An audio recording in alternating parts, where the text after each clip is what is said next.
해마다 자랑하는 우리 가운데서는 반드시 나오셔야 돼요. 예.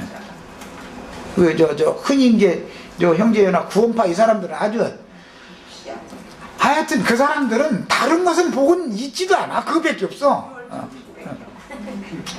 예수의 피로 구속받고 거듭났다 이것밖에 없어. 구속받고 거듭난 게 다가 아니에요. 거기에 붙잡히고 굳어지다 보면 어떻게 돼요? 배 하나도 지옥다식 돼버려. 7 귀신 들어가지고 세상 사람일 때는 그래도 양심껏 살아보려고나 하고 뭐 잘못하면은 양심에 찔림을 받아가지고 막 밤에 막 끙끙 앓기라도 하고 막 좀 자기 혼자 쏙 찌무르는 데가 이거는 아닌데가 막 고민이라도 그러는데 6월절 양의 피로 구원받았다고 구속받고 죄산받고 거듭났다고 이거 주장하는 사람들은 나는 구원받았다 이거예요. 구원보따리 저 주다 미고 다니면서 별 개참년놈들 짓 다 하고 나서도 양심에 참수도 안 받아버려. 그러니까 이건 뭐 어떻게 돼요? 이 사람 구원시킬 수 있겠어요? 없겠어요? 구원시킬 방법이 없는 거예요. 이 사람은요. 이게 얼마나 두려운 얘기인지를 아셔야 돼요. 자 24절 읽어나갑니다. 아론은 그 조상들에게로 돌아가고 내가 이스라엘 자손에게 준 땅에는 들어가지 못하리니 이는 너희가 무리반물에서 내 말을 거역한 까닭이라. 무리반물을 모세가 반석을 2번 쳤다고 그랬지만 사실은 모세와 아론이 했다고 돼 있죠. 신명기 4장에 보면. 그러니까 모세도 아론도 그래서 못 들어가는 거예요. 이것은 뭐예요? 영의 말씀을 증거하러 오신 예수와 주의 사자들을 거역하고 대적하는 율법을 계속 율법 지팡이로 치는 그런 사역을 했다 이런 말이에요. 그러니까 모세와 아론은 못 들어가는 거예요. 모세와 아론의 인도를 따라서는 절대 약속의 기업에 들어갈 수 없는 거예요. 너는 아론과 그의 아들 엘르아사를 데리고 호르산에 올라 아론의 옷을 벗겨. 대제사장이 옷을 벗는다 라는 것은 그의 직분을 빼앗는다 이 말이죠. 자, 이 옷 벗기는 이야기는 예수님이 신약 성경에 오셔서 이 신약 성경 말씀하실 때 유대교 대제사장과 서기관과 율법사 이런 사람들 보고 너희는 그 나라를 빼앗기고 세리와 창기와 모든 죄인들이 아브라함과 이삭과 야곱과 함께 먼저 그 나라에 들어가 있는 것을 볼 때 너희가 슬피 울며 이를 갈미 있으리라 이렇게 말씀하셨어요. 신약 성경에 어떻게 적용되는지를 아셔야 돼요. 율법 제사장의 옷을 벗긴단 말이에요. 또 영과 생명의 말씀으로 복음의 제사장 직분을 행하는 주님의 지자들에게 새 옷을 그리스도로 옷 입혀주는 거예요. 이제 제사장 옷을 입혀주고 왕복을 입혀주는 거예요. 그리고는 직분을 행하게 하는 거예요. 자, 그의 아들 엘르아살에게 입히라. 아론은 거기서 죽어 그 조상에게로 돌아가리라. 그러니까 아론의 제사장 직분은 대대로 죽을 수밖에 없는 사람이 행하는 직분이지요. 그러나 멜기세덱의 반차를 따르는 영원한 대제사장의 직분은 영원하신 성령으로 말미암아 자기의 피를 하나님께 드리는 그 그리스도의 제사, 이건 완벽한 제사다 이 말이에요. 그 제사는 어떻게 피로 씻김 받은 사람의 심령 속에서 피의 소리를, 생명의 말씀을 끊임없이 들려주는 거예요. 속에서. 이제 그 소리를 들을 줄 알아야만 땅을 정복할 수 있다 이 말이에요. 자기 육신의 마음속에 있는 온갖 잡기들을 대적하고 싸워서 이길 수 있다 이 말이에요. 자, 그 다음에 아론은 거기서 죽어 그 조상에게 돌아가리라. 모세가 여호와의 명령을 따라 그들과 함께 회중의 목전에서 호르산에 오르니라. 모세가 아론의 옷을 벗겨 그의 아들 엘르아살에게 입히매. 이 엘르아살은 원래는 삼자지요. 원래 아론의 2 아들은 앞에서 죽었죠. 다른 불로 제사하다가. 그리고 엘르아살과 이다말 3자와 4자가 제사장 직분을 이제 돌아가면서 이렇게 맡아서 하게 돼요. 그래서 이제 다윗 때까지 이르게 되는데, 다윗 때 사독계보와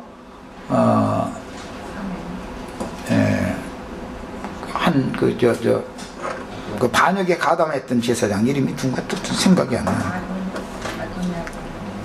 아도니아의 반역에 가담했던 그 제사장,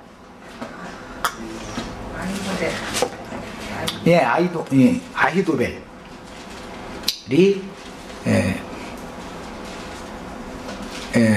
사독과 이 두 계보가 이어지게 되는 거예요. 자, 그 다음에 엘르아살과 이다말의 계보가 이렇게 이어진다는 거 아셔야 되겠고, 아론이 그 산 꼭대기에서 죽으니라. 모세와 엘르아살이 산에서 내려오니 온 회중 곧 이스라엘 온 족속이 아론의 죽은 것을 보고 그를 위하여 30일 동안 애곡하였더라. 모세가 죽었을 때도 30일 동안 애곡을 했죠. 자, 그러니까 그들도 그만큼 이스라엘 백성들에게는 영광된 죽음을 죽은 것이죠. 이스라엘 백성들에게 그만큼 영향력이 있는 사람들이었었고 그랬던 거예요. 자, 그 다음에 모세에게 계시된 여호와의 말씀을 대언하는 대제사장 직분을 수행하던 아론은 모압 평지 가데스에서 에돔 지경을 통과하지 못하고 에돔 지경을 돌아서 진행하는 도중에 호르산에서 죽었다. 에돔 지경을 통과하지 못하고 돌아가다가 죽었다는 굉장히 의미가 있겠죠, 당연히. 에돔은 에서의 별칭이죠. 가돛같이 붉은 사람이다 라는 뜻이에요. 땅에서 취함을 입은 사람이다 라는 뜻이에요. 그래서 그 에돔 족속은 이스라엘을 길을 좀 비껴달라고 해도 사실은 혈통적으로는 형제잖아요. 이삭과 야곱과에서는 형제죠. 리브가의 한 태에서 쌍둥이로 났으니까. 그런데도 이스라엘을 대적한다는 것이죠. 자, 이것은 뭐예요? 육으로 하나님을 섬기는 자들은, 영으로 하나님을 섬기는 자들을 절대 통과시켜주지 않는다. 그런데 아론은 거기를 통과하지 못하고 죽었다. 그러니까 육적 제사장이다라는 걸 반증하는 것이죠. 성경에 이게 어떤 제사장이 어디서 죽는 것까지도 다 어떤 의미가 있어서 그곳에서 죽는 거예요. 그래서. 자, 그 다음에 그 후로는 아론의 아들 엘르아살이 남은 광야 생활과 여호수아의 생전에 대제사장직을 수행하다가 엘르아살이 죽은 후에는 비느하스가 대제사장 직분을 이었으나 그 비느하스는 여호수아와 비느하스가 또 이제 죽고 나니까 제사장 직분이 타락되므로 사사시대로 이어지게 되고, 사사시대의 말기에는 아론의 말지아들이었던 이다말 계보에서 엘리라는 사람이 사제직을 잇게 되죠. 사사직을 잇게 됩니다. 그러니까 엘리 제사장 전에는 아론의 셋째였던 엘르아살 계보가 대를 이어가다가 이제 제사장 직분이 형의 제사장 직분이 타락되니까 하나님이 이제 제사장 직분을 세우지를 않고 사사 직분을 세우는 거예요, 이제. 그래서 사사 시대로 이어지는데, 사사 시대의 말기가 될 때 엘리라는 사람이 이다말 계보의 출신이다 이거예요. 예, 아론의 남은 두 아들 중에 막둥이 아들이죠, 이다말은. 그래서 이 두 형제, 아론의 살아남은 두 형제가 자꾸 돌아가면서 제사장 직분을 이어가서 다윗 때는 24반열을 이제 형성하게 되는 거예요.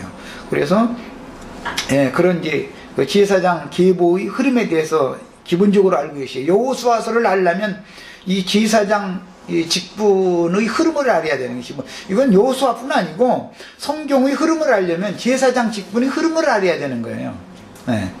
그러니까 이제 왜 내가 이걸 제사장 직분의 흐름을 중요하게 여기냐면은 아론 반차의 제사장 직분을 행하는 것은 유대인의 율법 종교 생활이죠. 광야 생활로 대표된다 이거예요. 멜기세덱의 만차를 따르는 제사장 직분이라는 것은 예수 그리스도와 제자들에게로 성령의 직분으로 이렇게 이어지는 것이기 때문에 직분이 땅에서 주어진 직분이냐 위에서 주어지는 직분이냐에 따라서 이 직분이, 제사장 직분이 갈라지기 때문에 이게 중요하다는 거예요. 그래서 의문의 직분을 행하는 사람들은 전부 그들의 가르침을 받으면 땅의 교회 생활, 이제 사도행전 이후에 서신서들에 나오는 그런 혼잡한 사사시대, 서신서들은 전부 혼잡한 시대죠. 소신서들은 뭐 죄가 없는 교회들 얘기를 하는 게 아니잖아요. 모든 교회들에게 다 문제가 있잖아요. 모든 교회들마다. 이제 그것은 이제 사도 시대라고 그래요, 흔히들. 구약 시대는 그 이제 사사 시대로 이어진 것이죠. 예. 그 사도 시대의 교회들에게 성령이 증거를 계속 하신다 이거예요. 사사들을 통해서 이스라엘 다스렸다 이 말이에요. 그래도 그들이 모두 땅에 속한 광야교회를 실행하고 있기 때문에 주의 성령께서는 마지막에 7교회의 사자들을 통해서 이제 땅의 교회에서는 빼내죠. 이기는 자들만 불러내죠. 그리고는 그들을 하늘의 장작교회 생활을 하도록 별도로 소수의 무리를 비밀스럽게 이제 별도로 양육을 하는 거예요. 땅의 교회는 땅의 교회대로 그들의 세계를 끝까지 가는 거예요. 거기서 7교회들 중에서 이기는 자로 나온 자들은 또 그들의 신앙생활을 끝까지 하는 거예요. 이제 이렇게 해서 누구는 그야말로 죄사함 받고 거듭났지만 천년왕국을 상으로 받지 못하고 기업에 들어가지 못하고 영원한 안식에 들어가지 못하고 광야교회 생활, 땅의 교회 생활을 하는 것으로서 끝마치고 거룩한 성 밖으로 쫓겨나는 대부분의 사람들이 이제 나온단 말이에요. 그러니까 그들 가운데서 소수만 빼내심을 입어가지고 그들만 하늘에 기록한 장자들이 총회교회를 실행을 하게 된다 이제 그런 거예요. 자, 여기까지 일단 하고 시간이 됐으므로 잠깐 쉬었다가 이어서 하겠습니다.